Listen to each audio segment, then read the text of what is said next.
Gising! Saan? Ano na naman bang panaginip mo? Yung tita ni Mark na nagpakamatay. Patay na yun. Wala na yung magagawa. Ano ka ba? May third eye ka, di ba? Hindi naman wala. Pasok ka na. Sige na. Bilisan mo.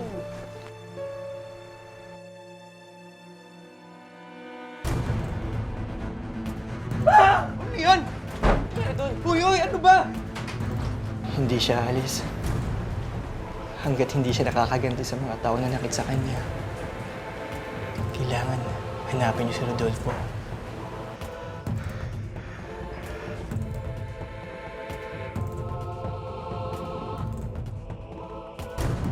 Jem. Paano ko umalis? Wag! Ah! Wag! Wag! Wag!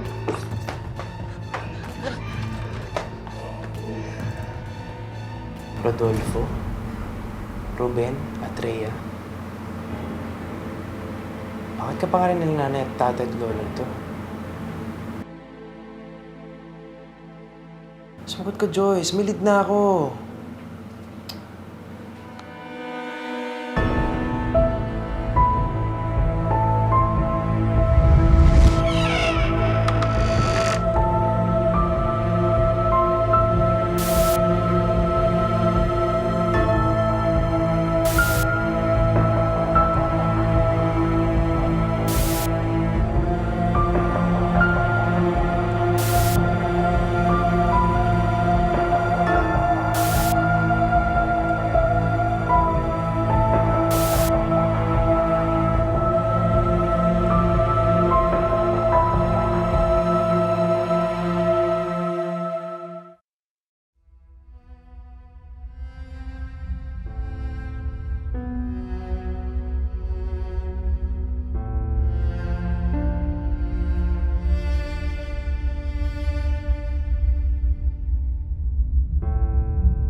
Tawag ako ng tawag sa'yo isang gabi, hindi ka naman sumasagot. Ha? Wala ka namang missed calls. Bakit ba? May nalaman kasi ako kay Rodolfo eh. Ha? Paano? Tinan mo. Ito, tinan mo. Eh, sino nga si Rodolfo? Tatay ko. Ha? Sigurado ka?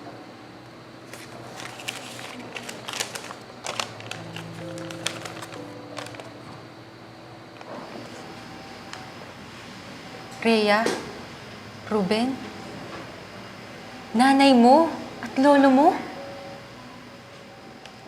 Anong gagawin natin ngayon? Tumanda ako si tatay. Kausapin ko siya. Joyce, okay ka na ba? Hala, namumutla ka. Okay na. Okay na. Kailan pa yung ubo mo? Wala naman yan yung nasa bahay ka eh. Bago lang. Parang may sumasakal sa akin kaya naubo ako eh. Ha?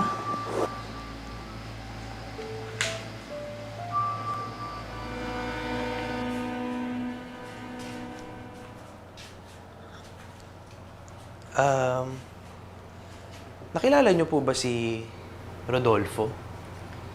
Pinakilala siya sa akin ng Choling nung minsang hinatid siya nito. Nagkataon naman kasi na nasa gate ako. Naririnig ko ang pangalang yun nung nagdadalamhati na sa pagkabigo si Choling. Paulit-ulit niyang sinasabi ang pangalang yun. Magkahalong galit at pagtataka ang laman ng iyak ni Choling araw at gabi bago siya magpakamatay. Hindi siya makapaniwalang iiwan siya ni Rodolfo. Hindi ho siya sinipot ni Rodolfo sa araw ng kasal nila. Hindi kay Rodolfo ikakasal si Choling, kundi kay Gerald. Kasintahan ni Choling si Rodolfo. Pero ipinagkasundo ni Don Andres si Choling kay Gerald nang malaman niyang may nobyo si Choling na isang jeepney driver. Ayaw ni Choling kay Gerald. Nagkasundo na kami! And that's final! Hindi nakarating si Gerald. Naaksidente ang sinasakyan niya habang papunta ng simbahan. Natuwa si Choling. Hinanap ni Choling sa buong simbahan si Rodolfo. May usapan kasi silang magtatagpo sa likod ng simbahan para magtanan. Kaya lang, nag-alisan na ang lahat ng mga tao. Wala pa rin si Rodolfo.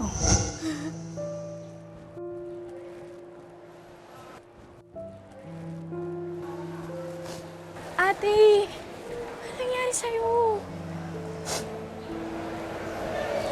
Rona, hindi rin niya ako sinipat eh. Ate, uwi na tayo. Baka hinanap na tayo ni Papa. Halika na. Rona, pwede wag mong banggitin si Papa. Eh, baka naman sumuko na talaga si Rodolfo. Dahil alam niyang mahirapan lang kayo. Rona, kahit kailan hindi ako susukuan ni Rodolfo, mahal ako nun. Tama na.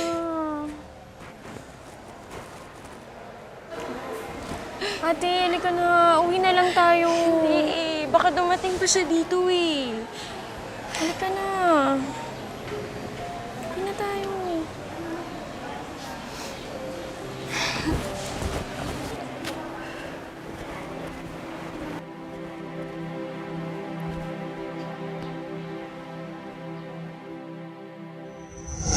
Nalaman ho ba ni Rodolfo na nagpakamatay si Choling? Rodolfo ang pangalan niya.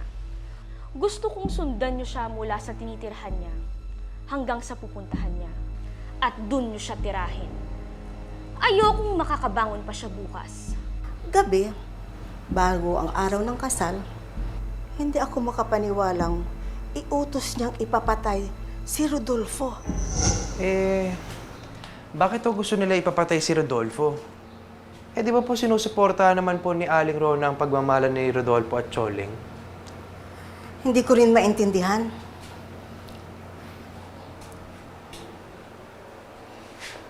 O ito, dalhin mo ito palagi kahit saan ka man pumunta. Samahan mo ng dasal ang pag-iingat mo. Salamat po, Yaya Fe.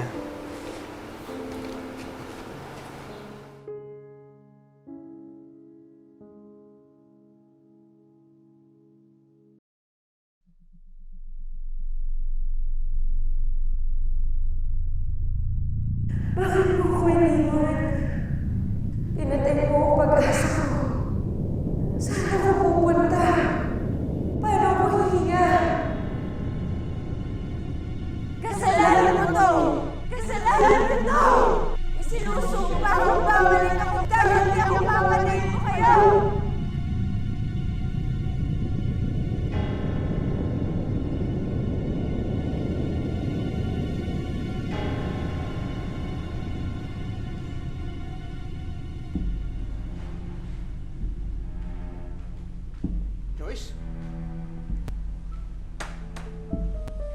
Joyce? Joyce! Hoy! Joyce, gising! Joyce! Pakialaman! Joyce! Joyce! Joyce! Gising! Lalakad ka na natutulog. May problema ba? Nananaginip na ako siguro, Dad. Ngayon mo na ng tubig.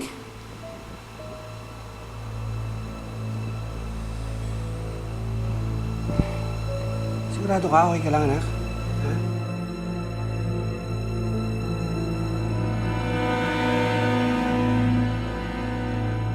Wala akong alam sa sinasabi mo. Saan mo ba nakukuha yung mga yan? Nagpakasal si Rodolfo sa ibang babae. Iniwan niya si Tita Choling mo. Siya ang may kasalanan sa pagkamatay ni Choling. Ano ikinamatay ng Gerald? Hindi siya namatay. Pinatay. Nino? Sinaksak siya ni Rodolfo.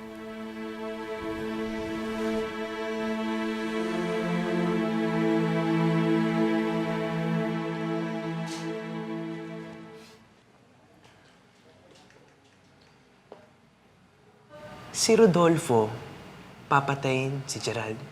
Tapos tagtanan sila ni Rhea. Eh, ba't kailangan pa nilang patayin si Gerald kung plano naman nila hindi sumipot sa kasal? Yun yung sabi ni Ermats eh. Kailangan mo na talaga makausap ang tatay mo. Hindi ko nga sigurado kung siya yung Rodolfo ni Choling eh. Baka kapangalan lang. Huwag mo nang patagalin ang pag-uwi. Pwede kitang samahan. Joyce, wag na.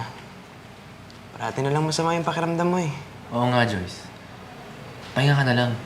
Tsaka baka may umamin yung tatay ni JM kung may ibang taong kaharap. Bahala kayo.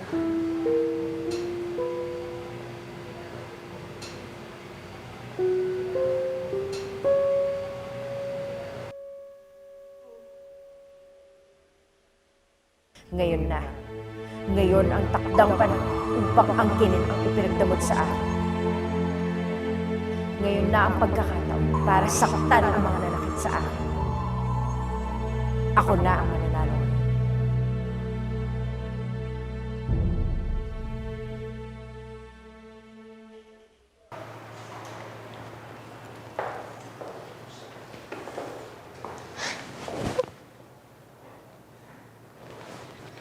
Hindi mo ko iiwan, di ba, JM? Hindi mo ko iiwan.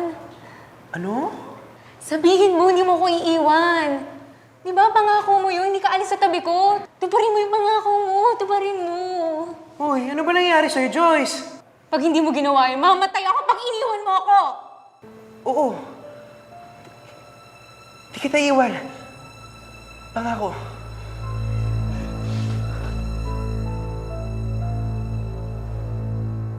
Joyce! JM! Wala kayong saludeta!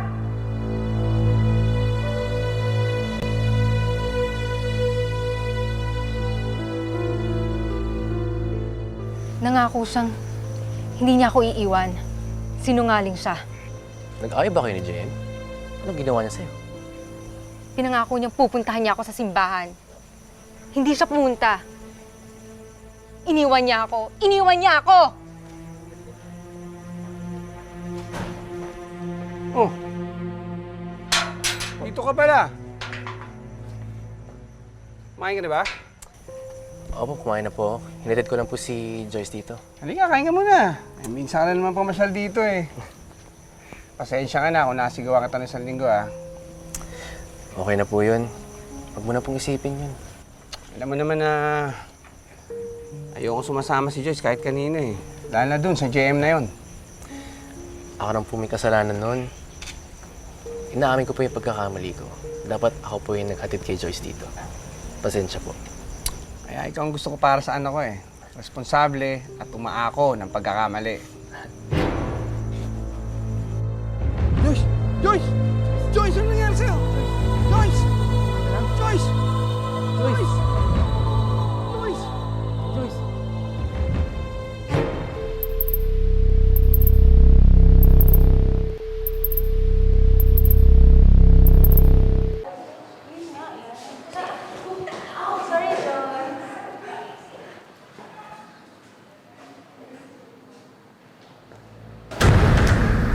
Nag-seizure? Bakit? Hindi ko nga alam eh. Tapos hindi mo daw siya sinipot sa simbahan? Saan simbahan? Kailan yun? Simbahan?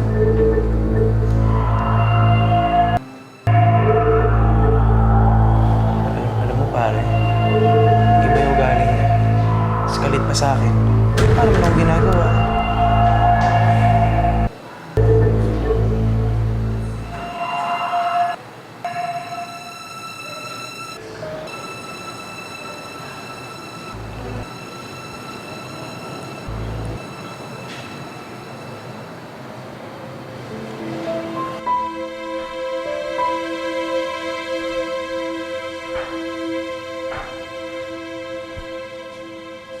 Saan galing yan? Sa may kwarto sa may hagdanan po. Alam mo po ba yung tungkol dito? Si Choling ang gumuhit nito. Paborito niya kasi ang paru-paro. May ganito rin siyang kwintas. Lagi niyang suot yun, pwera na lang pag dumating ang tatay niya at saka si Gerald. Ganyan po yung kwintas ni Joyce. Kinuha niya po sa may loob ng kwarto sa may hagdanan. Isuli niyo ang kwintas. Diba? Sinabi ko sa'yo, huwag kayong maglalabas ng kahit na anong gamit mo na sa kwarto. Eh, pumayag naman po kasi si Mark.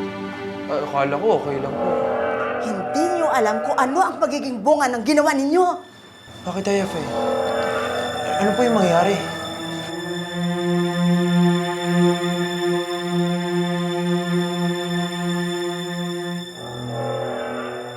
Kasalanan mo to! Kasalanan mo to! Isinusumpa kong babalik akong gagawin akong papatayin ko kayo!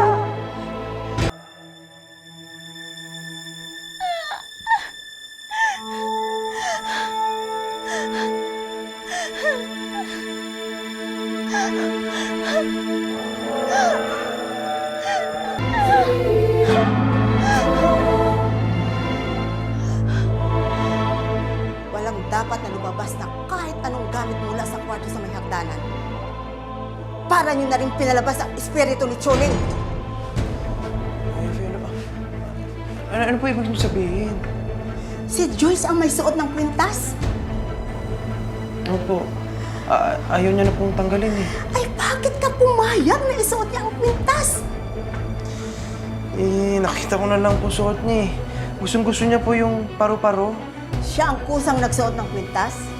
Siya din ang dapat na magsuli nito pabalik sa kwarto. Huwag niyo na itong patagalin pa, JM, bago pa mahuli ang lahat.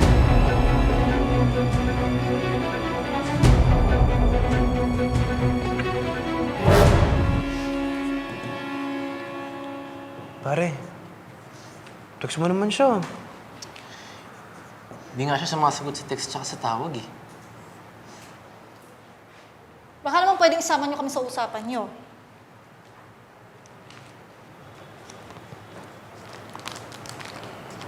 Sorry po, ma'am. Namimiss daw po kasi nila si Joyce. Si Joyce, hindi makakapasok. May sakit. Tumawag yung tatay niya kanina. Back to work.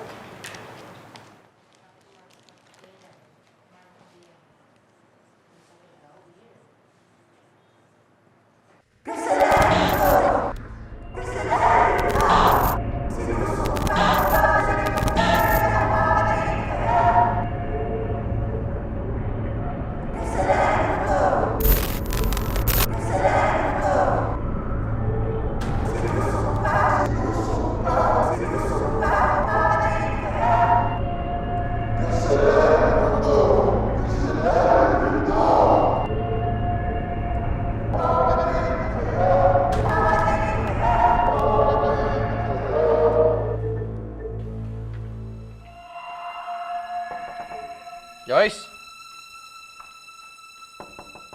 Joyce!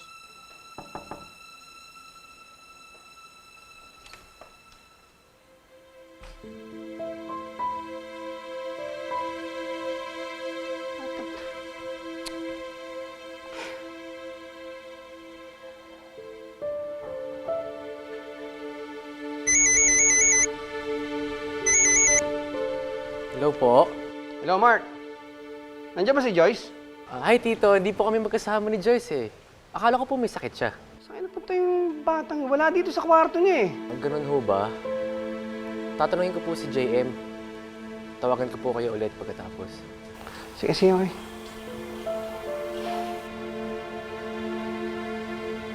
Pare, nawawala si Joyce.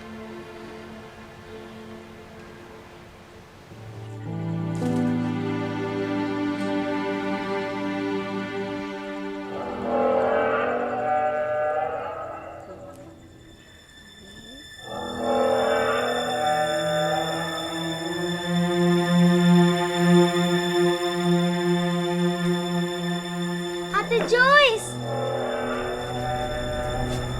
Kuya JR, dito si Ate Joyce. Ate, si Kuya JM. Dadating mamaya. Ate, ba't di ba po kayo nagsabay? Asan si Rodolfo? Sino, ate? Si tatay. Ah, si tatay, wala po eh. Nasaan?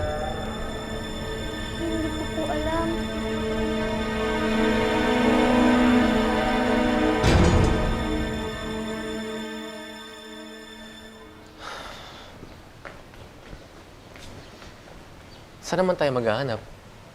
Eh, wala naman siyang sinabi sa akin kung anong lakad niya ngayon.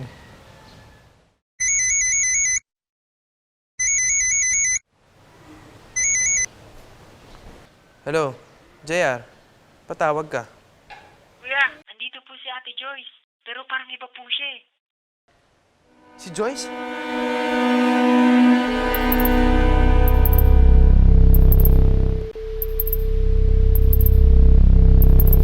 Kuya, andito po si Ate Joyce.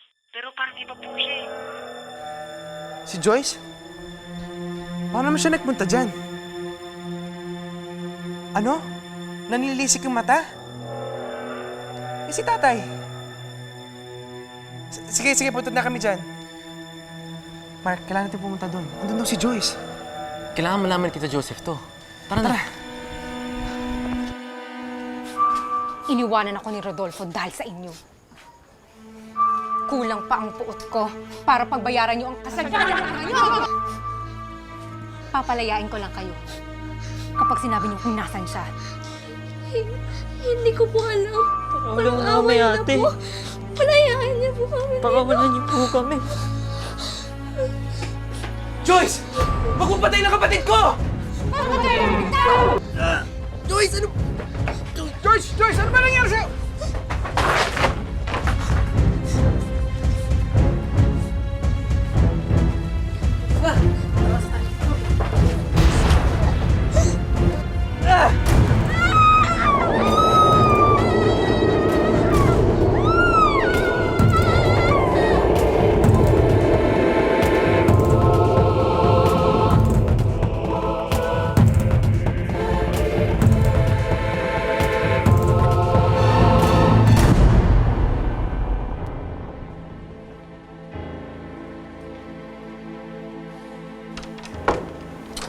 Salamat to Father. Naway hindi na sana muling gagambalain pa ng masamang espiritu ang iyong anak. Opo, Father. Makakatulong din kung tutulungan mo si Joyce. Paano yun, Father?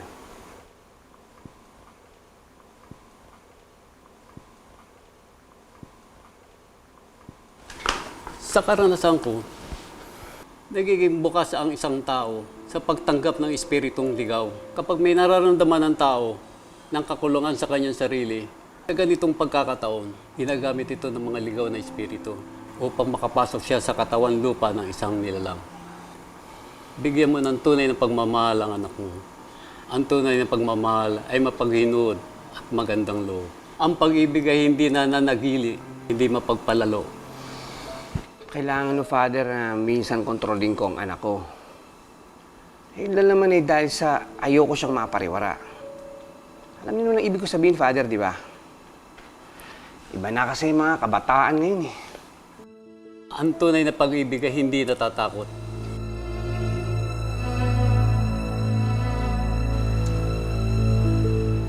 Sana parati tayong ganito, no? Hindi ka na nagkakasakit. Oo nga eh. Ayoko na magkalayo tayo, JM. Yun naman ang hindi mangyayari. Sana tahimik na si Choleng. Kung may nagawa man mali yung tatay ko sa kanya, sana patawarin niya, no?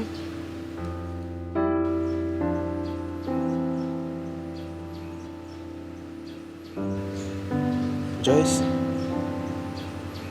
pahig ka bang isoli na natin yung lakad na yun sa kwarto ni Choleng?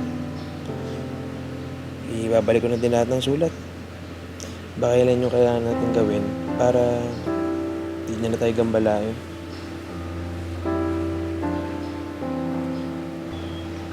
Oo naman. Para sa'yo. Salamat, ah.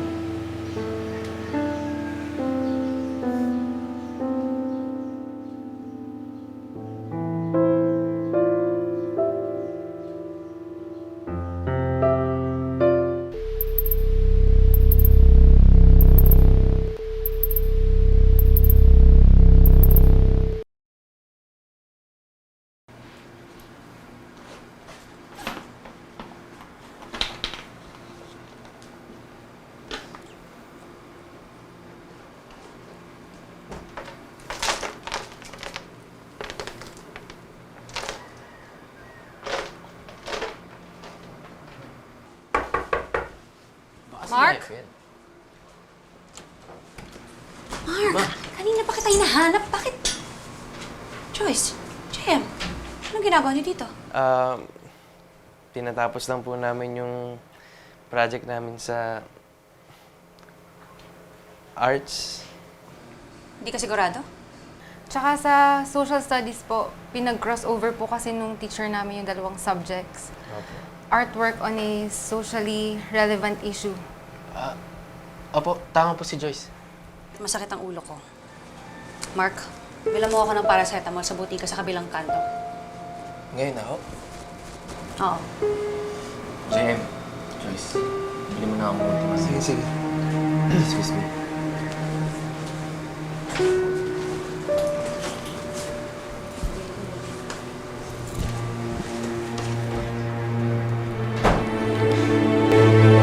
Joyce? JM, parang ayaw matanggal eh. Parang may pumipigil na alisin ko to sa katawan ko. Tulungan mo ako.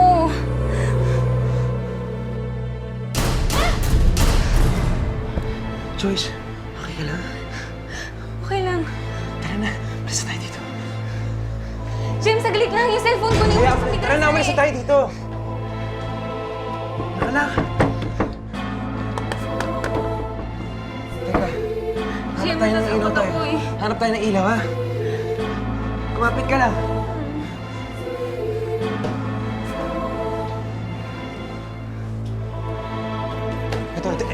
Ito yung bag ko. Joyce, sumawa ka lang, ha? Makakalis tayo dito. Oo.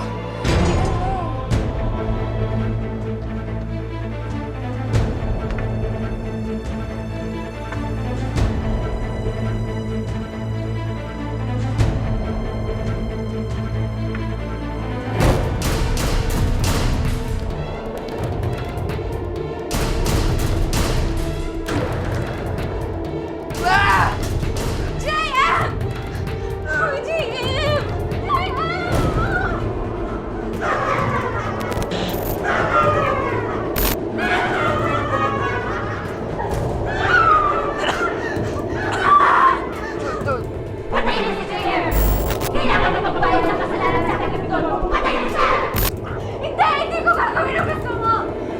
Mahal ko si Shem, hindi ko siya kaya saktan! JM! Ito para sa'yo!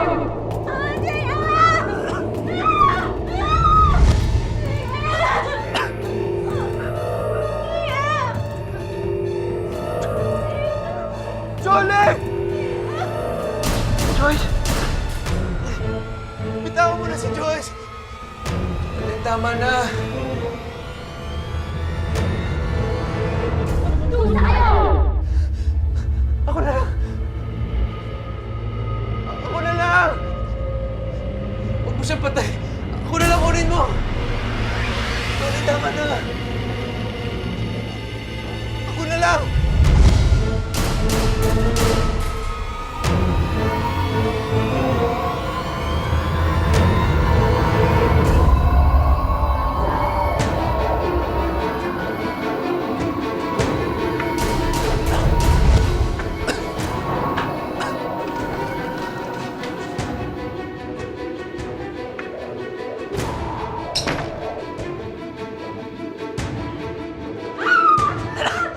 JM! Joyce! JM! Joyce! Ma! Ma, tulungan mo ako! Daife! Daife! Bakit? Ano nangyari? Sila JM at Joyce nasa loob! Ay, Diyos ko po! JM! JM! Joyce!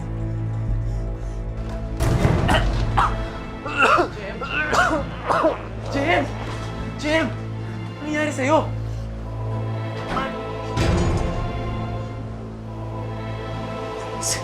Si Joyce! Tulungan mo!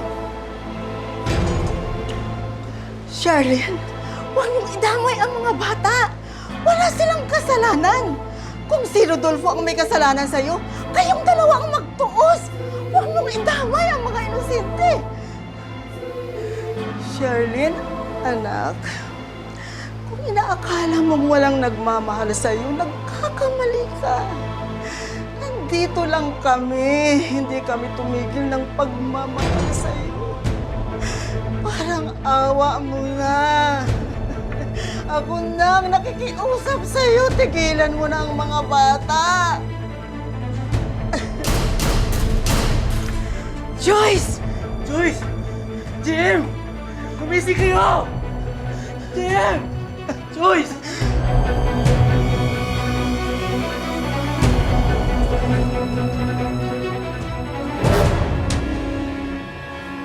We need to monitor them for 6 to 8 hours. Their symptoms are consistent with asphyxia. Ano po ba ang nangyari bago niyo sila dinala dito? Joyce! Ano nangyari sa'yo, Joyce? Namonitor po ng doktor ang kalagayan nila, Joyce. Obserbahan daw po sila hanggang bukas. Si JM may kasalanan ito. Anong ginawa niyo sa anak ko? Wala po akong ginawa. Si JM ang may kasama ni Joyce. Sasabahin niyo ang anak ko! JM,